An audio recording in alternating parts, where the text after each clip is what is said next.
So Melissa, what do you remember from our discussion last week about what in vivo exposure is? Something about real life. Right.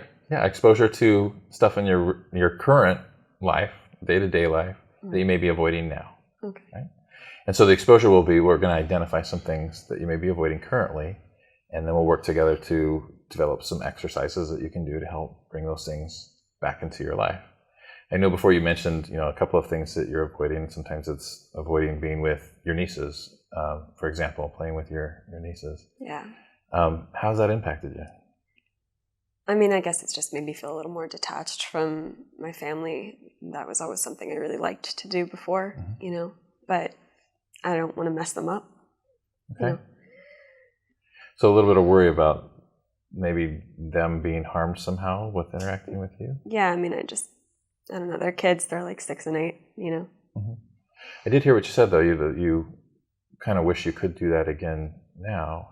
How would that be for you if you were able to do that and feel okay about it? It can be nice. I mean, definitely. Okay.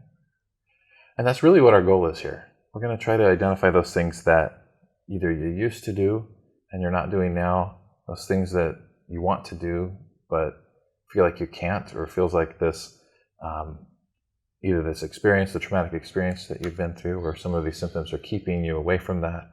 We want to help bring those back into your life so that you can choose to do those again. So, like we said before, avoidance really gets in the way in many ways, and it kind of prolongs these reactions we were just talking about. But it works. Avoidance works in the short run. So like we said, anxiety or unhelpful, or kind of distressing feelings, negative feelings that come from being reminded or triggered of these memories or reminders, it makes sense why somebody would want to not feel that, right? It feels terrible. And in a very logical way, people will say, I don't like feeling that way. I don't want to experience that. I'm just going to avoid those things that make me feel that way. So, and so by avoiding that, or even escaping if they're already in that situation, they feel a lot better, right? But the problem is that avoidance in the long run makes things a lot worse. Because like we talked about last time, avoidance really gets in the way of what that natural recovery would include or what it would involve. So let's take, for example, let's say somebody is, very anxious when they're around family. Let's put it that way, okay? Maybe something that's kind of familiar, right? When you're around family and you're feeling some of those feelings, what happens to your anxiety? Goes up. Okay, goes up. And for example, at the funeral or any other time that you say, I'm feeling not so good, I don't want to feel this anymore, I need to leave, what happens? Well, I leave and then I feel better. Yeah, exactly. The anxiety comes down. It makes a lot of sense. It's actually a pretty logical choice to make, right? Though in the long run, that can keep you stuck feeling that way. So the next time you're encountering having to be around family or find yourself with family, what happens to your anxiety? Goes up again. Goes up again. And what are you likely to do? Leave again. Leave again, because that felt so good. Absolutely. And so in a way, that avoidance is keeping you stuck in that pattern of needing to leave or just not going there in the first place. And this happens in a number of ways. I know last session you mentioned an example with driving where you were able to kind of confront that anxious feeling, confront those unpleasant emotions, and stick with it, and it starts to come down. And like we said last time, if you had just decided at that point, I'm not going to drive anymore, you'd probably be in a different situation now, right? Yeah. That anxiety probably wouldn't just go away just because you're avoiding it. And that's true of really all the stuff that we're going to talk about today.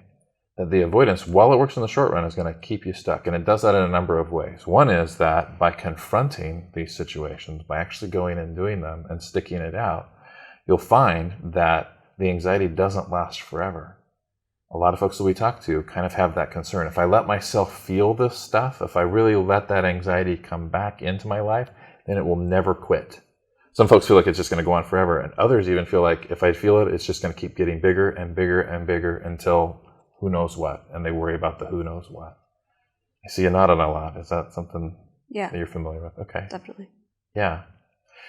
But by going and doing this, much like with the driving experience, you find that the more you do it, the easier it gets. Over time, you get used to that situation. We sometimes call that process of getting used to it habituation. And so you may hear me use that word from time to time. And that's all I mean by that, is just getting used to it. So I don't know if you've experienced getting into a swimming pool before, right? You've gone swimming. So my son just joined the swim team in our neighborhood recently. And it's really funny to watch him get into the pool. And what I mean by that is, this is the middle of summer, right? But this is not a heated pool, it's an outdoor pool. And he would kind of approach the pool. The first time we went for practice, he kind of stuck his toe in the water a little bit, right?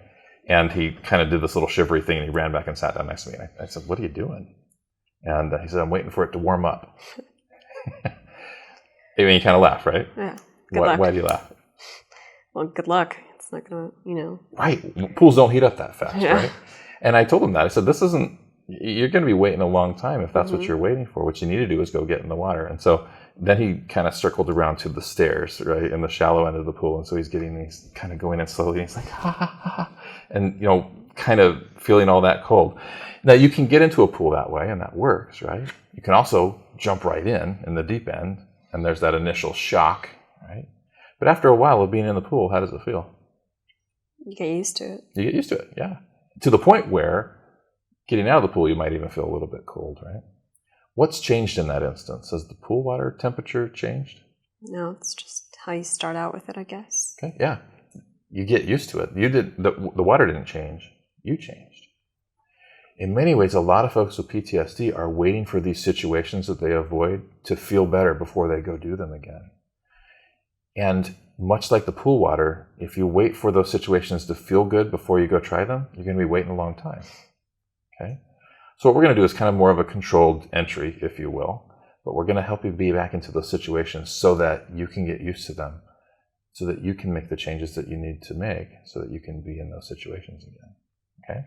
Other things that you'll learn is that you actually do have some competence. Some people will actually avoid these things because they feel like bad things are going to happen because they can't handle the situation. What ifs become a big part of that. And one of the things you learn by confronting and approaching these things rather than avoiding is that you can do this. And that those anxiety symptoms, those bad feelings, do come down.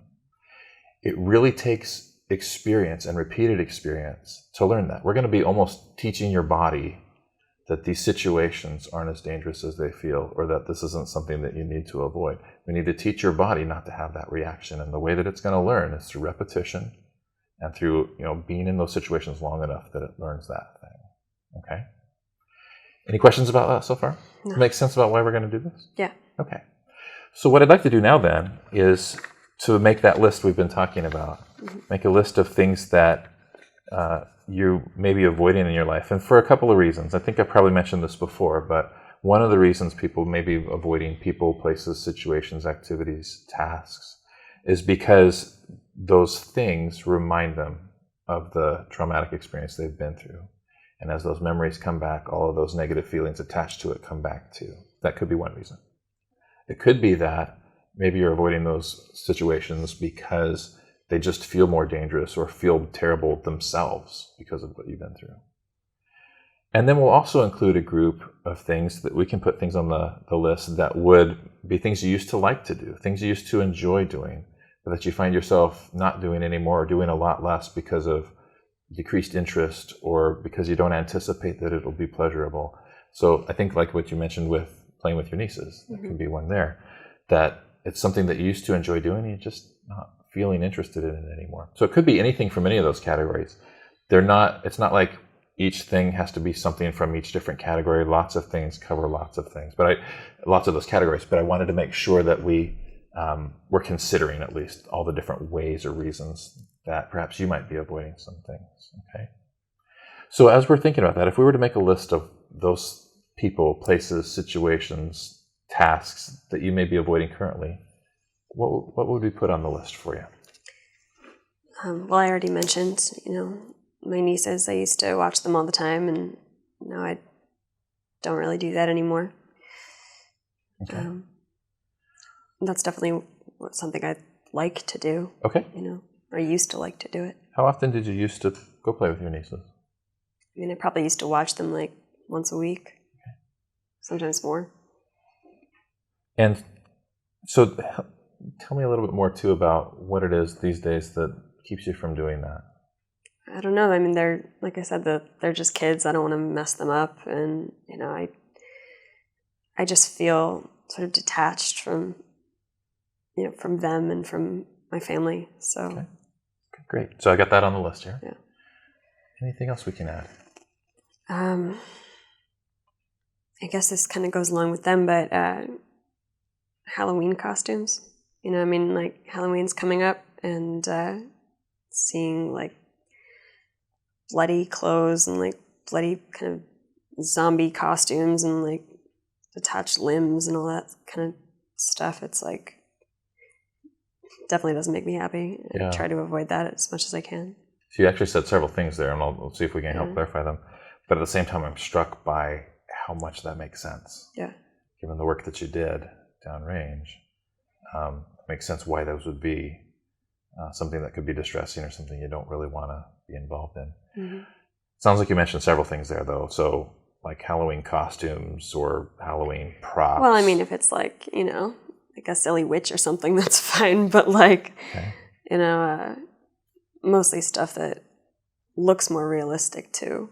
The stuff that is, looks really fake. It's just more so irksome than anything else, So the stuff that's maybe a little more fake looking, is that something you still avoid more? Or is it bothers me because I feel like it's disrespectful. But, How about I put those as two different things then? We'll put the ones that are very realistic as one item, and then we'll put the ones that are a little more fake as another item. What about other things associated with Halloween, like maybe decorations or?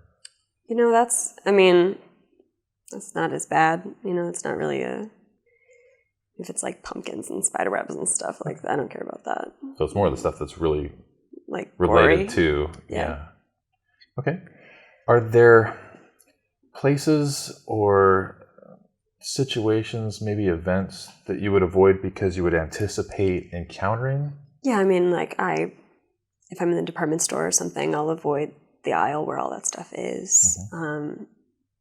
I don't really want to like put out candy for trick-or-treaters and stuff, so so that they don't come to my house. Okay.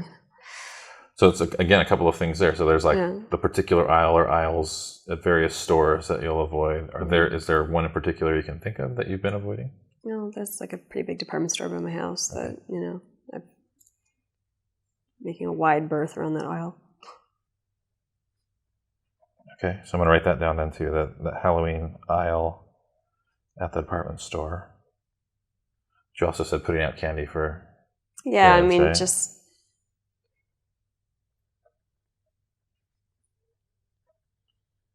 Okay. Now, I mean, it strikes me that Halloween's coming up here, but it's going to be a timely thing, right? Yeah. It's not Halloween forever, so maybe as we're thinking about how we may approach some of the exercises, we'll want to think about timing those, see if those are things we want to do, or if it's just going to be by the time we get to maybe some of these, maybe the time has passed. We'll figure that out together. Are there other things around Halloween that? I mean, just somewhat related. There are like horrible zombie shows on TV right now that I won't touch at all. I will immediately change the channel. So there's one in particular that's pretty popular. Yeah. Okay. So you won't show it. So let me ask you this: is that something that you normally would have watched prior to your deployment? It wouldn't have been my favorite, but I don't think I would have, felt as nauseous, seeing something like that. So. Okay. So this is a departure for you. Yeah. It's not just a continuation of just a dislike of that kind of thing. Okay. So watching that zombie television show. You seem to mention more plural. So are there other shows that you? I mean, no, it's more so that. I mean, I won't really watch like war stuff, but I was never really that into that before. War stuff such as? I mean, like movies about like being deployed or So you said you weren't really into that before. Not is that really. A departure for you? Is that a change, or is it? I guess it's a little bit worse, but not really that much. Okay. I was never really into that before. Something maybe we want to put on the list, or should we keep it off the list? I don't think it needs to be on there. Okay. So we have the one that the zombie show that's on. We'll have that on the list. Okay. Other things that you can think of? You're doing a great job. This is exactly what we're looking for. Ironing. Tell me about that. Well, this is weird, maybe, but I mean, we would iron flags. I haven't been ironing at all. I've been sending my clothes out to get dry cleaned specifically so I don't have to, just because it reminds me of doing that. Help me out. Ironing flags for what purpose? To lay over the transport cases. Okay. That certainly makes sense why that would be tough for you. Yeah. Is it the act of ironing? Is it other sensations related to ironing? It's more so like the act of doing it, yeah. Okay. So ironing altogether, not doing ironing anymore. Mm-mm. Again, I know this probably sounds like a silly question at this point. Is that a departure for you? Yes. Okay. That's not something I had a problem with before. So ironing any of your clothes, that's something you're Mm-hmm. avoiding currently. Okay. Yeah. What else? Being cold. Tell me about that. In our compound, it was always freezing. It kind of has to be. And when we're dealing with remains, we're constantly putting bags of ice over them, which makes sense. But I was always freezing. So now, I try to avoid being cold at all costs. I'm always wearing sweaters and layering, even in the summer. So. Okay. Is that causing you some trouble? Sometimes it's really hard to avoid going into really air-conditioned buildings, Right. So, That's not terribly unusual. There may be, buildings that are kept too cold, or I don't know. You mentioned that your mom lives with you currently, and yeah. Um, She's been pretty good about it, actually. Okay. Yeah. Well, and I guess part of my question is that do you find yourself being cold or really avoiding being cold in situations that other people aren't really bothered by? Yes. Okay. And so similar to when we're talking about Halloween costumes, are there maybe places or situations or events or being around certain people that you might avoid because they're colder or because they kind of trigger that feeling? Like the freezer aisle in the grocery store, Okay. I won't go near it. If I go grocery shopping with my mom, I always make her do it. So you sent her down the freezer Yeah. aisle. Okay. Okay, I got freezer aisle at the grocery store. Great. These are really great. What other things might you add to their list? Sheets, certain sheets and blankets. I won't sleep with a top sheet on my bed anymore. Okay. Tell me about that a little bit. Help me understand that one. Well, if a body came to us from Roll 3, again, which was the hospital unit, they always had a sheet and then a certain kind of green blanket covering them. And it just, sleeping with a top sheet kind of reminds me of pulling back the sheet. Okay. And you never really knew what you were going to get, The blanket thing, it's really just that sort of specific kind of green blanket. That's not something I really come across over here. Okay. But, the sheet thing, I'm just sleeping with a comforter now, Okay, so that sounds like a departure too. Yeah. Like you used to do that. Yeah. So sleeping with a top sheet on the bed. Mm-hmm. And you said the blanket thing, not so much. You're not encountering that much. No, it's just a very specific type, and it's not something that I see at work these days. If you were to encounter that, what would that experience be like for you? I think one time I saw something that was kind of similar in color, and I just left the room. Okay. I'm going to go ahead and add that to the list. We may need to talk about if there's a way that we can facilitate that, because it doesn't sound like it's something that's coming up all the time. No. But maybe we can talk about how we might work on that. But I'll put how would you put that? The particular kind of green blanket, any shade of green, or texture? Is it a texture thing? No, it was more so this particular kind of color. Okay. Just put particular green blankets. Okay. Fantastic. Anything else you can think of? I guess this has been a big one for me lately, but seeing people sleeping or even with their eyes closed. Tell me more about that. The thing that I had mentioned last week, the way that particular service member looked, I guess seeing people sleeping kind of reminds me of that. And, you know, my mom has been like, you know, if she falls asleep on the couch or something, I have to go over and make sure she's breathing, and, you know, just to double check she's still alive, you know. I mean, Is she aware of you doing this? I've woken her up, you know, a few times, but she's usually pretty good about it. You know, she doesn't really know why I'm doing it. Is it particularly your mom, or is it other people that? I mean, even if I'm seeing someone, like, you know, doze off on the bus or something, like, yeah. So it's more general. It's not just with your mother. It's other people. It's a little worse with her, but, you know. So it's different with her. Yeah. But still, it also happens with us. Yeah. I'm going to actually write that as two different things. Okay. Okay.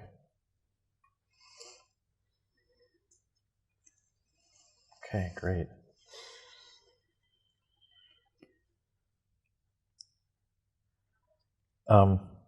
This is a really fantastic list. Are there other things you can think of that we should add? Ringing bells. There's a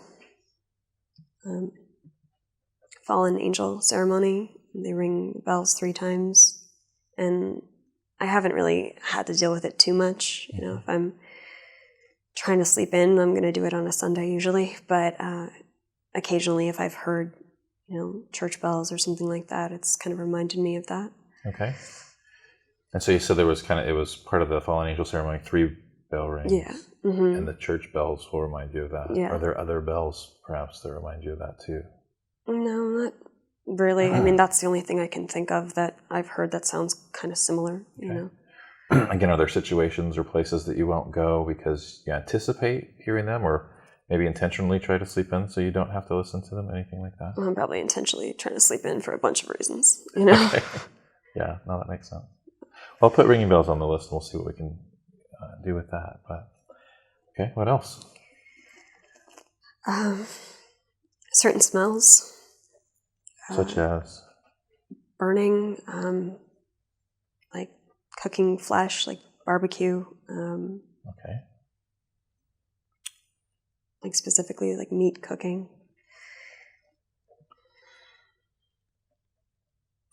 And so again, are there situations, things that you avoid because you anticipate smelling? Like, I imagine if somebody invited you to... Yeah. Is that something you have, though? Do people invite you and you tend to avoid them because of that? Or? Definitely. And I mean, there are,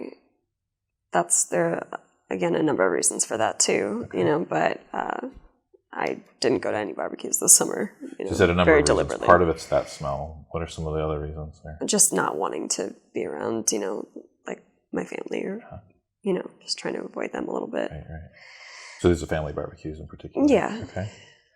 But you also said just cooking meat in general. How about for you at home when you're... No, I won't do it. I mean, red meat specifically, but... Okay.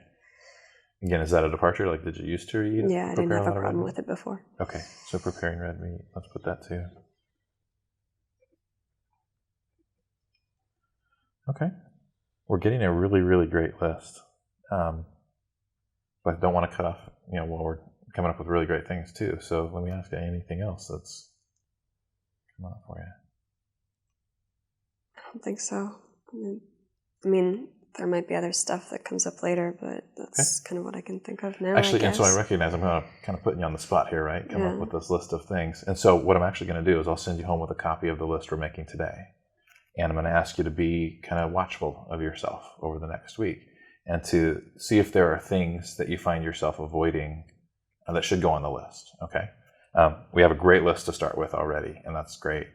And like you said, there may be some things maybe that aren't coming to mind right now, and maybe they will later. So go ahead and feel free to add those to the list. I'll ask you about that next time, okay?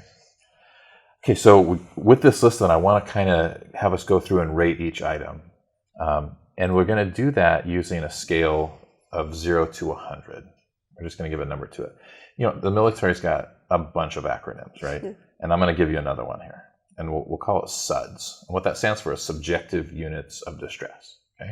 Subjective means that it's your scale. This is how you would rate something. You know, what one person rates a particular event or activity is not the same way somebody else will. So we want to know how it would be rated by you. That's subjective. Units just means a number.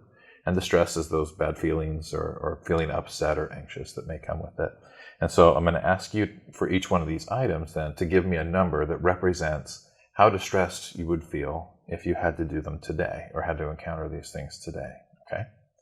Now, in order to make sense of that scale, I'm kind of going to need you to help me define it. Okay? And what I mean by that is I want to get examples from you of what different points along the scale would be, so we have something to compare against or have something to understand what the scale means, okay? Because this is your scale. Okay. So like I said, 0 to 100, 0 meaning absolutely no distress, feeling really comfortable, relaxed, calm, and 100 being the most distress you could ever feel or have ever felt, okay? So given that, can you come up with an example of what a 0 would be for you? Maybe sitting on the beach with my mom. We used to go every year, and it was just really relaxing, I guess. It's just nice outside, waves. Any particular beach? Yeah, there's one that just about 2 hours away from our house. We used to go there in the summers. Okay. Great. Let's talk about the other end of that scale then. What might an example of a 100 be for you? Probably the whole thing that I mentioned last time. Okay. So the thing you mentioned of the service member you came to. Okay. That's not uncommon at all for that to be the thing that would be a 100, an example of 100 for you. So I'll write that down too. So.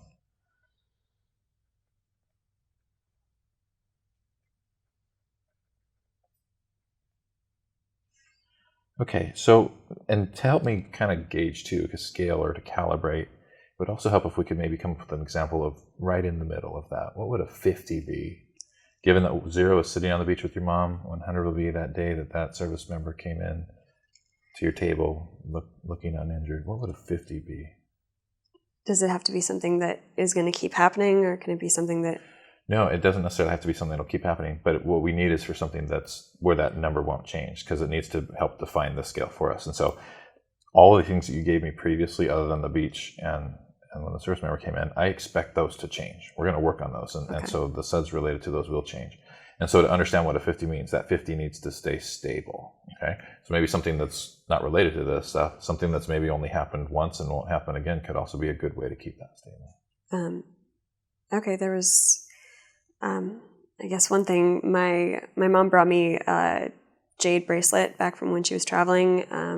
And a friend of my cousin's knocked it off the table at a party once, and it broke into like 1,000 pieces. And I was really mad about it, but I mean, it's just a thing. It was more so that it had sentimental value. I mean, I wasn't gonna lose it over it, but I was pretty upset.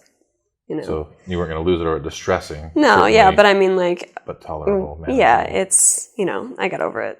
Okay. So I'm going to write that jade bracelet. Broken out party. Okay. So that's fantastic. So those are going to help define those points for us. And so as we go through each one of these items on the list, I'd like you to give me a number, anything between 0 and 100, that represents how much distress you would experience having to do these now, given what these anchor points are, if you will. Okay. So I'll just go through these one by one. So the first one is what you've mentioned before, playing with your nieces. Maybe like a 25, 30. Okay, so 25 or more 30? More so a 30. Okay, so I'll put a 30 for that one. How about being around seeing realistic Halloween costumes, props? Maybe like a 50. 50, okay. What about more of the fake ones, the ones not so realistic? 40. 40, okay. Okay. How about going down that aisle at the department store close by that's got the Halloween costumes and props and things?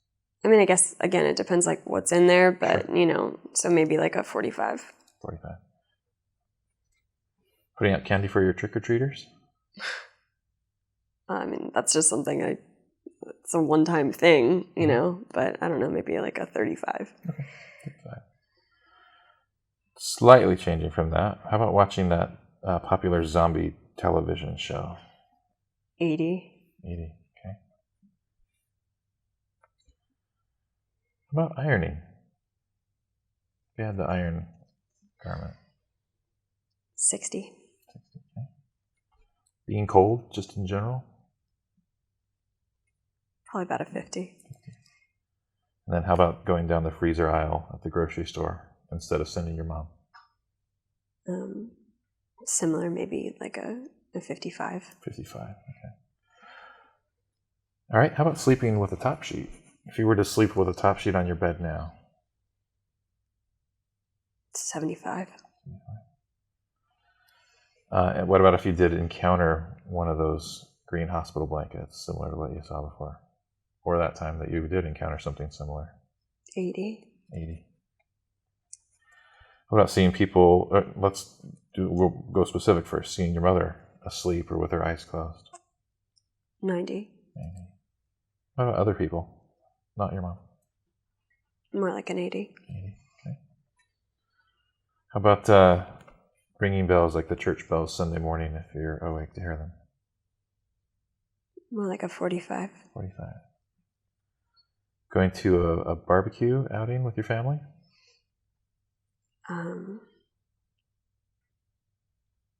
70.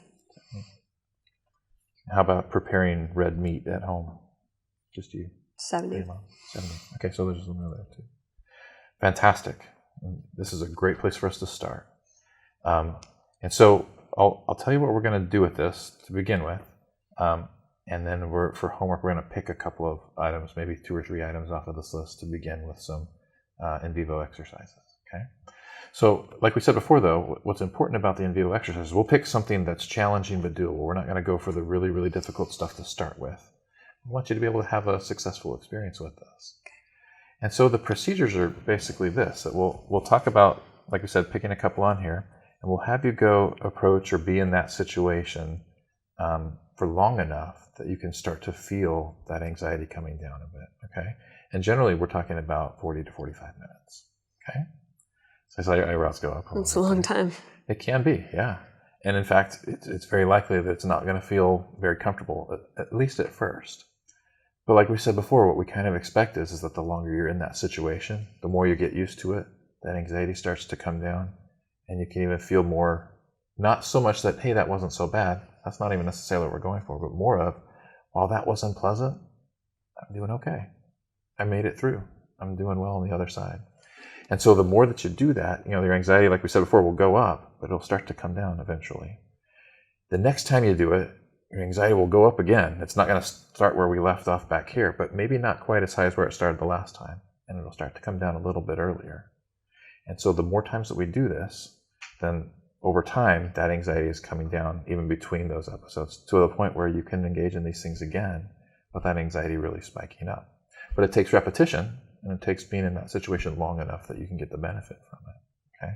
So normally we're going to look at like 40 to 45 minutes is about typically how long it takes. There's an early exit clause for you. If you find that while you're engaged in these activities that your honest appraisal of your SUDS has dropped by 50%, by half, then you've already met the objective of the exercise and you can be done, okay? And we'll talk about that in a minute, about how to rate your SUDS while you're doing this. But the idea is we'd like you to go into that situation, be in there for 40 to 45 minutes or until your SUDS drop by half, and then you can come out of that situation at that time, but we'll have you do it multiple times throughout the week, okay? Does that make sense? It does, yeah. And this, again, we'll be really specific about how we're going to do it. So, for example, if it's going to that aisle in the department store, I'm just pulling that out as an example, we'll be really specific about when might you do that and what will you do while you're there. It's really important that when you do it, that you let yourself feel the emotions that come with it, okay? And what I mean by that is not to try to blunt them or bring them down artificially by engaging in some kind of behavior that will make it feel better. Like, in fact, the breathing technique we talked about last week, I want you to not do it during the exposure, okay? You can do it afterwards, but I really want you to ride the wave up of the anxiety of being there and riding it back down the other side without necessarily doing something artificial to pull it down, okay? And so, again, we'll pick a couple here in a minute, but we'd like you to go do that. Let yourself feel the feelings that go with it. Don't do the breathing exercise or other ways to artificially bring it down, and then let that anxiety ride down the other side.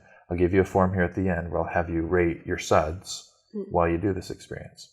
And so on the form, you're going to be picking, or you're going to be rating 3 suds. One is when you first approach the situation, you want to ask yourself what your suds are in that moment. Okay, again, 0 to 100. How distressed are you feeling at the beginning? We'll call that your pre-suds. So you'll write that on your form as you get started. You'll engage in the exercise, be in that situation for 40 to 45 minutes, letting yourself feel all that. And at the end, I want you to ask yourself where your suds are at that point. How distressed are you feeling at the end point? We'll call that your post-suds. Write that down on the form. And then I want you to think back over that last 40 to 45 minutes that you were doing the experience and ask yourself, how high did they get at their highest? So like we said before, it might go up a little bit once you start off before it starts to come down.